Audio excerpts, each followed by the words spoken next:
My name is Henry, my wife is Maria. Until recently, I thought that everything was fine in our relationship. We both work in good positions. We often get out of the house on different trips. But everything changed dramatically when he appeared, my wife's ex-boyfriend, and what happened next? Now I'll tell you. Enjoy watching. I arrived home from work at my usual time, anticipating an evening out with my wife of 6 years. She was busy ironing one of her cocktail dresses, and I couldn't help but feel excited about our plans. Taking her out into the city always thrilled me, as she exuded sexiness, drawing envious glances from others.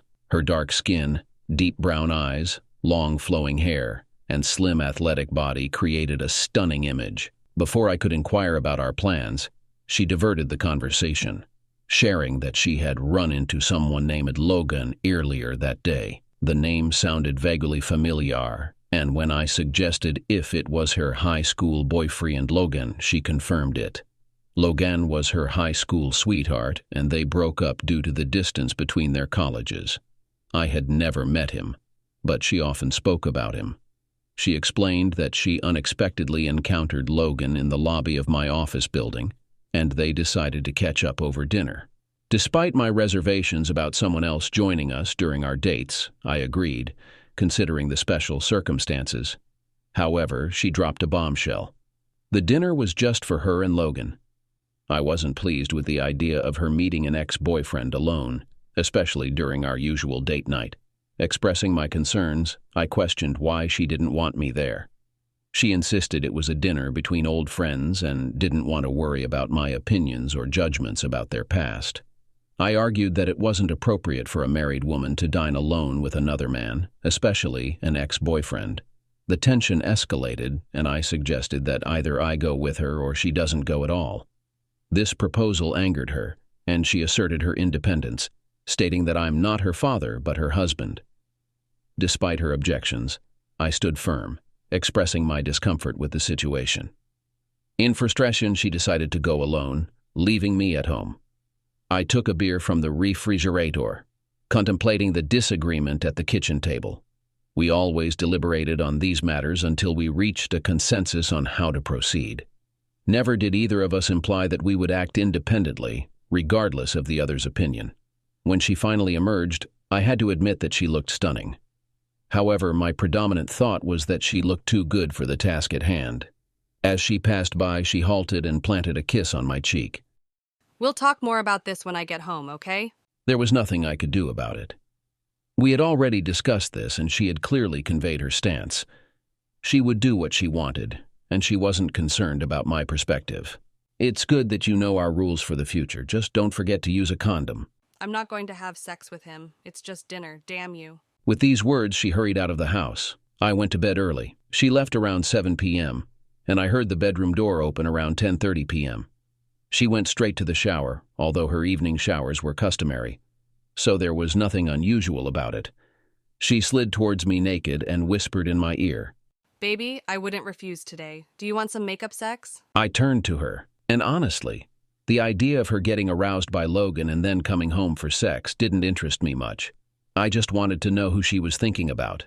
Besides, I didn't think we had made up yet. I rolled over onto my back. As expected, it wasn't very pleasant, but her arguments didn't align with her expectations. Well, would you rather I get aroused by you and then have sex with him? She snapped without turning around. I said, "So you admit that being with him turns you on?" No, that's not what I meant. I meant that no matter what happens, I will only have sex with you. I love you, damn it, and I don't understand why you can't understand that and trust me. She just didn't understand. I sat up and turned to face her. I can't understand why you don't understand why this bothers me. It doesn't matter who you were to him before, but now you are my wife. My feelings should have at least some weight. They always did before, but now that St. Logan is in town, I'm suddenly just an obstacle that needs to be dealt with so you can do what you want. Her head dropped. You're right, baby. I'm sorry. I should have been more considerate of your feelings. I got caught up in the moment, the excitement of seeing him again, and I forgot who really mattered to me. Can you forgive me? Reassured that she finally understood, I pulled her towards me. Of course I can forgive you, honey. She looked up at me with her beautiful brown eyes. Can we make love now? We can, and we got busy. I forgot about it until 2 weeks later when Maria called, saying she was late at work, needing to finish a special project. It was Wednesday, the same day that old Logan was supposed to be passing through on his usual schedule. I didn't believe it was a coincidence, and on the way home from work I decided to stop by her office. On the way, I bought a couple of sandwiches, pretending to bring her dinner. Well, am I not prudent? I checked in at the security desk and headed to her office. Maria worked as a receptionist for a large insurance company, and this was the first time in 3 years that she had to stay late at work. The front door was locked as it was after hours, so I knocked. The door was glass, so she saw me when she came to the door. I expected the office. She appeared to be busy when I entered her office, but she turned around with a beautiful smile upon seeing me at the door. Greeting me warmly, she wondered about the unexpected visit. I brought dinner for us, suggesting we have a quick meal together despite her late work hours. We spent around 15 minutes eating and discussing our days, after which I left her to her work. As I drove home, I felt foolish for doubting her fidelity. Perhaps it all ended with that dinner. They made up, and she got him out of her mind. 2 weeks later, the same scenario unfolded. She claimed to be working late on another special project. Although it could have meant increased responsibilities, I couldn't shake the feeling that something was off. To ease my concerns, I decided to call her on her direct office line. I called at 5:45 and again at 6:30. Both times she answered without any sign of trouble, expressing love and missing me. As this pattern repeated every second Thursday, I found solace in her consistent responses. However, my paranoia persisted, leading me to call her regularly. The turning point came at an office party organized by her insurance company, 4 months into this ordeal. Engaging in conversation with Sheila, the office manager, I jokingly mentioned the special projects, only to discover that Sheila hadn't assigned any such projects to Maria in the past few months. Feeling stupid and confused, I excused myself and confronted the realization that I had been deceived. The explanation for the Thursday switch became apparent. Logan might have altered his route, possibly due to suspicion or by chance. The only missing piece was evidence. On the next every second Thursday, I parked my friend's car outside her office building and observed my wife leaving hand in hand with Logan. Taking discreet photos, I followed them as they drove away in a Ford Taurus, a car different from Maria's Camry. The traffic provided the perfect cover for me to tail them and gather the evidence I needed. I positioned my car strategically, ensuring that I could stay inconspicuous without the risk of being seen. They pulled into the Super 8 motel, driving around the back and passing the office. It was evident he was prepared for this encounter.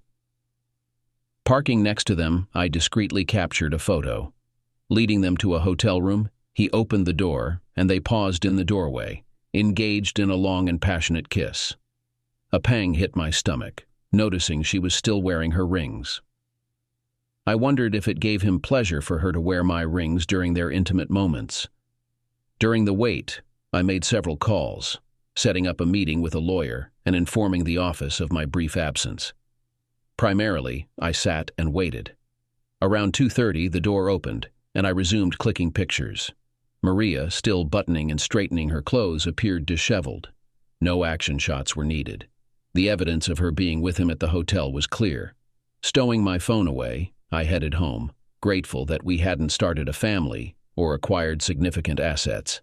Separating our cars and dividing the money in the bank 50-50 would simplify matters. As anticipated, her call came, explaining another late night on a project. I reassured her, claiming everything was fine, and we'd meet around 7:30. I was determined this would be the final encounter. Handling the finances discreetly, I paid bills and managed banking without her notice. Despite knowing the inevitable, I refrained from pursuing her any further. When she called announcing another delay, I wasn't surprised.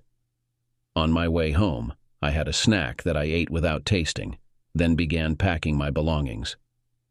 By 7:25, when Maria returned, everything was packed, loaded into the car, and I was ready to leave.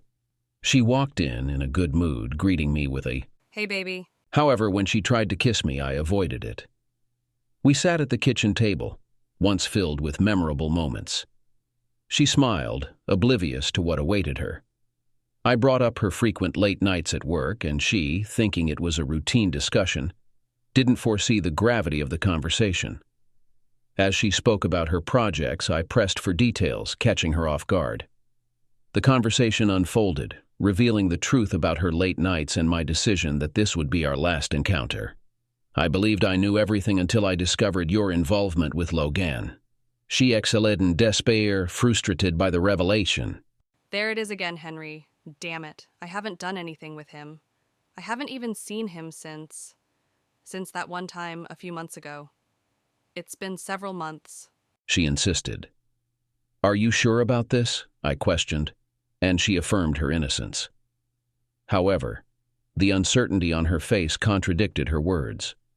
Concerned, I confronted her about the photos from 2 weeks ago, pointing out that if it wasn't Logan, she should identify the man depicted in them. I spread the photographs on the table, capturing her leaving the room in disarray, and divorce papers were placed next to them. No, Henry, please, it was nothing, just nothing. Can't we forget about this? She pleaded, but my resolve was unwavering. I reminded her of our initial agreement that cheating was a relationship-ending offense. Despite her reassurances and expressions of love, I couldn't overlook the repeated betrayals and lies. I thought we had a good marriage. She lamented. Oh, Henry, please. I love you with all my heart. I can't explain it. All those old school feelings came back when I saw him, and I wanted to experience them again. I became interested in it, and when he came back 2 weeks later and invited me to dinner, I agreed. As a result, we ended up at the hotel. I did this voluntarily.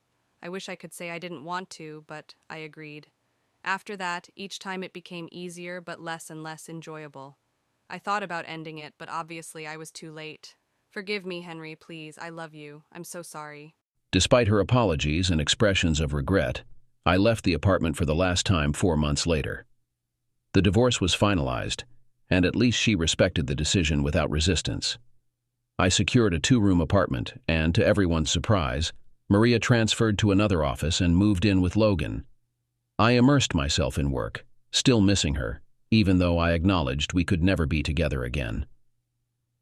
Almost a year after that final evening at the kitchen table, I received a text from Maria saying she was in town and asking if we could meet. We agreed to meet at a small bar near my apartment.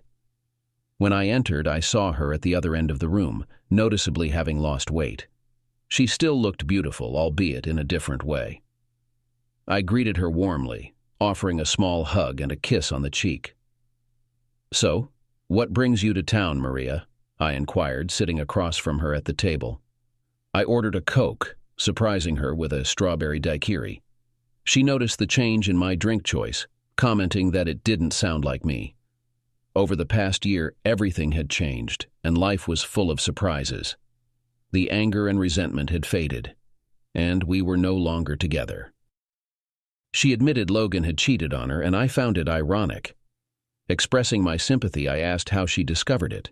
It turns out that there are other husbands who were less understanding than you. Some of them gathered to physically express their displeasure to him after he left the hospital, and he disappeared. I have no idea where he went. She pointed out. Henry, I'm truly sorry for my actions. I was foolish, falling in love with the memory of a person who no longer exists, and perhaps never did. We had a wonderful marriage, and I still love you. I've learned my lesson. Is there a chance? At that moment, a figure in a blue knee-length dress entered the door and approached my table, or rather me. The tall blonde placed her purse on another chair, pecked me on the cheek, and said, "Hi, baby. Sorry I'm late. My production meeting was running late. Is this my drink?" Without waiting for an answer, she took the drink and sipped it through the straw. "I got your message. Is everything settled?" Of course not, it doesn't happen that way, you know, but I'm done talking about work and ready to start our evening. I started dating Renee. This is Maria, my ex-wife. Maria, this is my girlfriend, Renee. It's very nice to finally meet you, Renee. Maria said. "I've heard a lot about you. I hope it's a little good." Renee joked. "Almost everything, in fact. He speaks very highly of you, except for the last few months of your marriage, but I guess that was to be expected."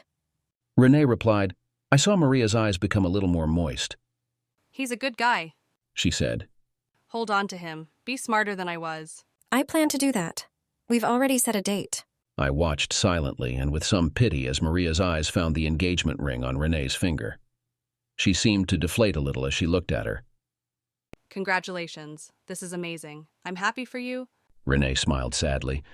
You were hoping to get him back, weren't you? I hoped, Maria admitted. but it looks like I don't have a chance anymore. I guess it's time for me to go. I wish you wouldn't do this. Renee said, placing her hand on Maria's.